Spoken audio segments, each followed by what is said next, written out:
Thank you very much, Mr. Speaker. As I said at the outset, I'm running for Prime Minister to put Canadians back in control of their lives by making Canada the freest nation on earth.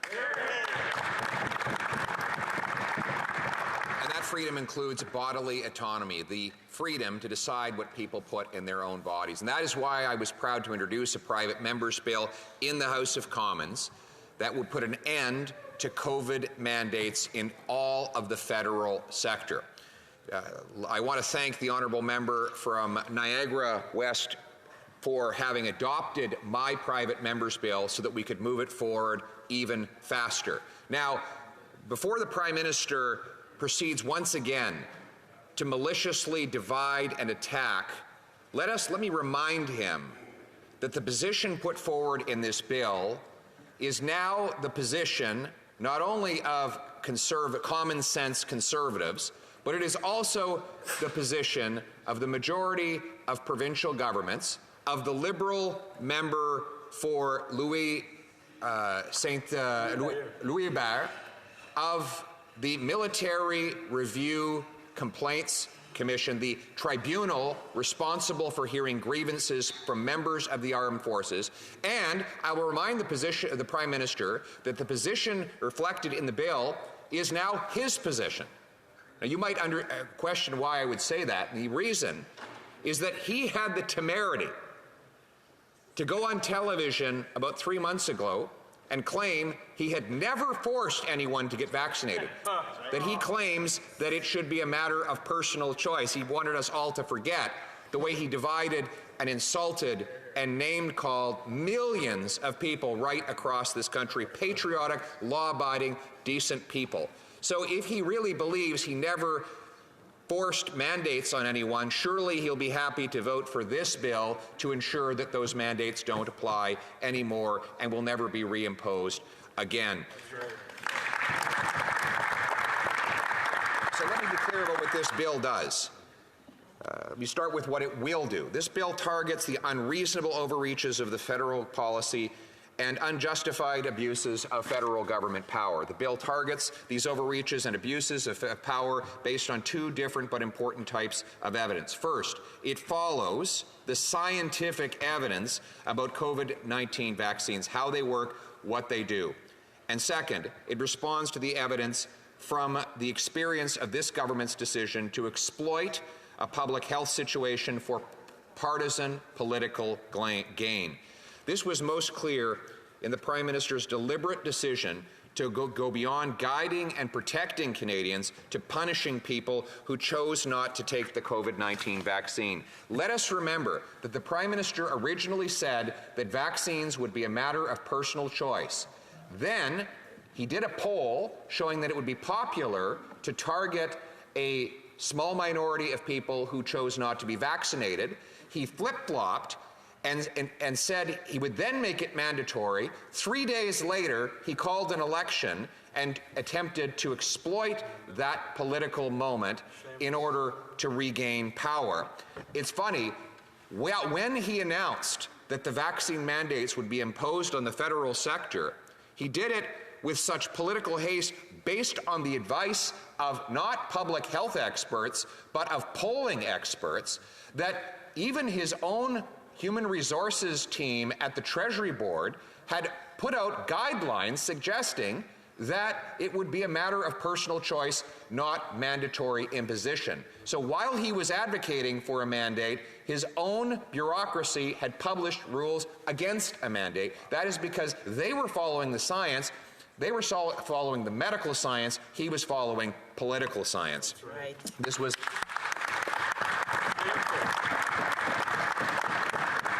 What this bill will do is put into law a prohibition on the government imposing COVID mandates again in the future. Now, you might wonder why the government would need such a prohibition, given that they have reluctantly agreed to remove mandates from most federally employed workers. The answer is that the government has kept open the possibility of reimposing mandates both on federal workers and on federally regulated travel. Furthermore, there continue to be military service members who face vaccine mandates even today. It is ironic that these same military service members could legally go into a bar and French kiss with a perfect stranger, but they could not do their jobs in the armed forces. How is that scientifically sound?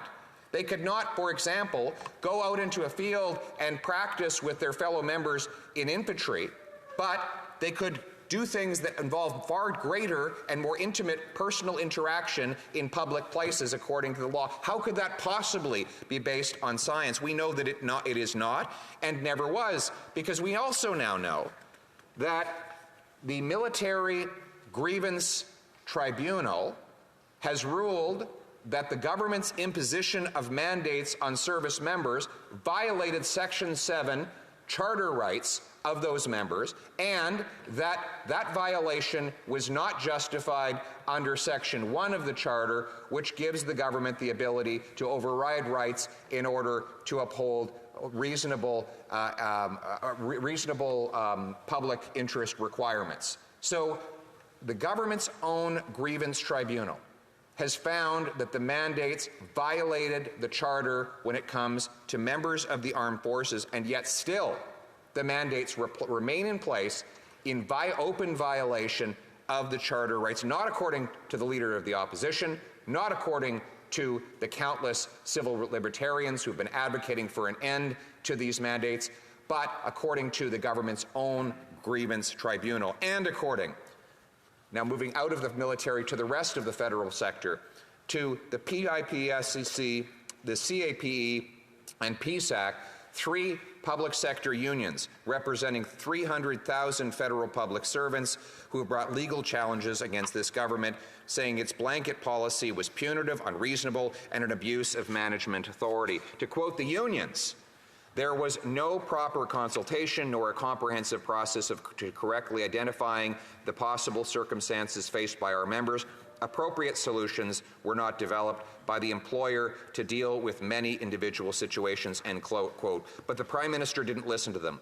He continued to go forward, firing federal employees who were not vaccinated, and he kept this policy in place even after his public health officer said, and I quote, that we need to get back to normalcy. And I'm going to go back to quoting the Military Grievances External Review Committee on this point. I conclude that the limitation of the griever's right to liberty and security of the person by the Canadian Armed Forces vaccination policy is not in accordance with the principles of fundamental justice, because the policy in some aspects is arbitrary, overly broad, and disproportionate. Therefore, I include that the griever's rights rights protected under Section 7 were infringed. And yet, that policy goes on. I find that termination of service for some members was a disproportionate response to their non-compliance with the vaccination policy. I conclude that it was overly broad and not using the least restrictive option in its implementation. I find that the disputed provisions of the CAF vaccination policies are unconstitutional and therefore invalid. This is the government's own grievance tribunal who says this, and yet our heroes, soldiers who loyally served, who followed the law, who put their lives on the line for this country, are out of jobs, out of income, and out of justice. My bill, and the bill now adopted by the member for Niagara, would restore that justice by putting an end to vaccine mandates and COVID vaccine mandates, and ensuring that no such new mandates are reimposed in the future, either for our brave soldiers, sailors or airmen, our public servants, or Canadians seeking to travel in federally regulated sectors, Mr. Speaker. Mr. Speaker, the Prime Minister has withdrawn and apologized for some of the extremely incendiary and divisive comments that he made about Canadians who made different medical decisions than he would have made.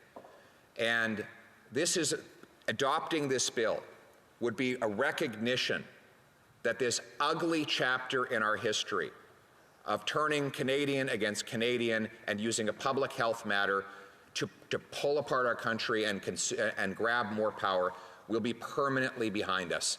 Let us recognize that Canadians have freedom of choice over what they put into their body. Let us adopt this legislation. Let us restore personal freedom. Let us give Canadians back control of their lives in the freest nation on earth. Thank you.